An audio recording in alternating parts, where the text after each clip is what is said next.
Good morning, it is 9:23. Hey, tomorrow is May 1st, and I tell you this because in Minnesota, most of the wildflowers bloom from May to early June. Here to tell us more about an event to help you spot wildflowers is Brian Wood. He is with the Sandstone-based Osprey Wilds Environmental Learning Center. Welcome back to the show, Brian. Yeah, good to see you, Megan nice and to Chris. Have you here. Thanks. For folks who are not familiar with the center, remind us about it. We're about 90 miles north of the Twin Cities. We're a nonprofit nature center, and we host a lot of K-12 schools throughout the year. Right now, White Bear Montessori is there. Moose Lake Schools was there earlier this week. But we do a lot of summer camps. We do adult programs, rentals, and just lots of ways to connect people to the outdoors and nature. Geez, it looks like a really beautiful facility there. Are they looking for wildflowers right here?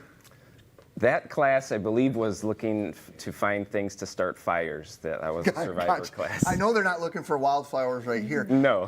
So tis the season. We just established that. Things are starting to pop up. Yeah. So tell us about what you've got going on this weekend. It's called the Spring Wildflowers Adult Learner Weekend Course. This weekend is looking at all of the beautiful things that are popping up out of the ground right now. So we go and explore different parts of Minnesota. We'll be in some state parks and some scientific natural areas. And getting people familiar and introduced to all of the beautiful flowers coming up this time of year, which is, as you said, is a really cool time of year because we live in this part of the state where there's the trees that need several weeks for the leaves to pop out in the deciduous forest. And during that window, all of these flowers take advantage of that full sunlight on the forest floor, and they pop up, and in a few weeks you have just this explosion of color, which you don't find in other parts of the world. But here in Minnesota and the eastern U.S., you get that spring wildflower phenomenon. So we get people seeing those up close. We use hand lenses and little scopes to look at all those intricate details to help identify what's unique about each flower and getting them excited about what's out there. And you brought cuttings and clippings today, but for this class, it's not like a classroom environment where there's a table set up and people are looking. You're taking them out. Yeah, they're out exploring in nature. We're not actually clipping anything there. We're just examining, but brought some stuff in for you today. But yeah, they're looking at stuff right there on the ground and looking up close to figure out what's blooming. And we have hundreds of flowering species in Minnesota, so we don't definitely get all of them, but we get introduced to some of those common ones that you'll find this time of year. Hand me one of those little... Well, yeah, I was going to ask, what are some of the ones that you brought? The black thing. This? Yeah. So in there, this is a discovery scope, and if you look through there, you can see all those tiny details that make each you've got flower. that set up right there. I almost shook that off. Yeah. So that's red elderberry. You can see the stamens, you can see the pistil, you can see the petals. Jeez. And that's a wild plum. That's this one here.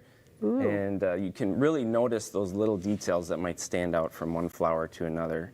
So here, this is one of my favorite smells in the whole world. This is wild plum, and these are just popping out the last few days. But if you take a whiff of that, isn't that beautiful? That's amazing. Oh, wow. That's in the rose family, and that's one of those common themes in the rose family is things smell really good. It smells like sweet, almost like a tea, like you'd want to drink it. Absolutely, and that's what the insects want to do. They get attracted in from that smell, and they're getting the nectar, and then they brush on the stamens and get the pollen, and then they go to another flower and get that food, and that's how we get pollination happening. I want to rewind a little bit. I guess I was thinking at first that this was all happening at Osprey Wilds, but it's a remote thing, so perhaps more accessible for people. How exactly does that work? They go to your guys' website, they sign up, and then figure out which park is closest to them, or how's that go? Yeah, good question. For this class, it's a little unique that we're not at Osprey Wilds. We actually have a big weekend, women's wellness weekend retreat there. So this time of year, actually being closer to the Twin Cities helps us with flowers. Sure. So we'll do a Zoom session tomorrow night just to get people introduced to what we'll be looking at. And then Saturday morning, we'll meet at Interstate State Park. And there's tons of flowers there, so we'll be based there and explore and have picnic lunch. And then there are some other natural areas right around there within a few minutes that we'll explore. So that'll be from 9 a.m. to 6 p.m. Saturday.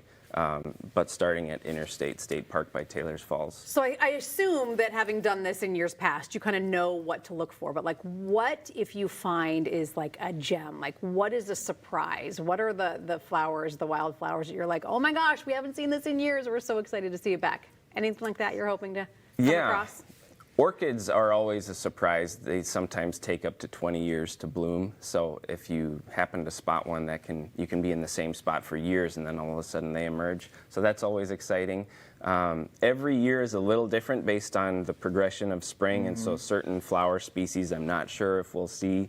And so there's a handful that pop up. One that's really beautiful is one of the smallest flowers you'll ever see. It's about that big. It's called Bishop's Cap. And it's got these feathery snowflake-like lacy petals, and we don't see that every year. So that's one of those new ones that probably most people that have taken the class have never heard of or seen. So introducing people to new flowers that they might not recognize is always fun. There's a fine line between a weed and a flower. We were talking about that earlier. Some of that stuff I look at, I'm like, well, that's a weed. Get it out of there. Yeah. But you guys obviously know what you're looking for. Yeah, what we're looking for is native flowers to Minnesota, and weed and flowers kind of in the eye of the beholder. What do you want growing where? Sure. So, weeds are like dandelions. They're not native to Minnesota, but we look at those too because they're out and about, and people notice them, or creeping Charlie. Well, if you'd like to see some dandelions, I'll give you my address, and you guys can come over. You can bring the whole group over. Check out about 1,000 of them. Yeah. Yeah. Well, you probably got bees hanging around too. That's exciting. Lots of yeah. Well, this is neat. Brian, thank you. People can sign up right on your website. We will post a link to that on our website as well. We have details for the entire weekend course. You can check out the Osprey Wilds Environmental Learning Center, minnesotalive.com.